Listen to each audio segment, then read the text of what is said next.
भाजप खासदार अशोक चव्हाण आणि राष्ट्रवादी आमदार प्रताप पाटील चिखलीकर यांच्यामध्ये वार पलटवार पाहायला मिळतोय। बाप एका पक्षात तर पोरगी दुसऱ्या पक्षात हा पॅटर्न लोह्यातनं सुरू झालाय। अशा पद्धतीचं राजकारण आम्ही जिल्ह्यामध्ये खपवून घेणार नाही अशी टीका अशोक चव्हाणांनी चिखलीकरांवर केली होती। त्याला आता चिखलीकरांनी प्रत्युत्तर दिलंय। काँग्रेसला बेईमान का झाले याचं आधी स्पष्टीकरण अशोक चव्हाणांनी द्यावं असा पलटवार चिखलीकरांनी केला। आता हल्ली नवीन पॅटर्न झालाय राजकारणात, तुमच्यापासून सुरुवात इकडून लोह्यापासून आहे।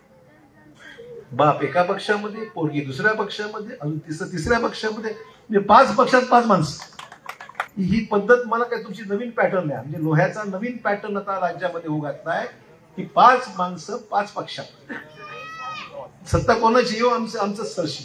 अशा पद्धतीने राजकारण आम्ही आमच्या जिल्ह्यामध्ये खपून घेणार नाही। अशोक चव्हाणाला कोणी सध्या नांदेड जिल्ह्यात विचारत नाही,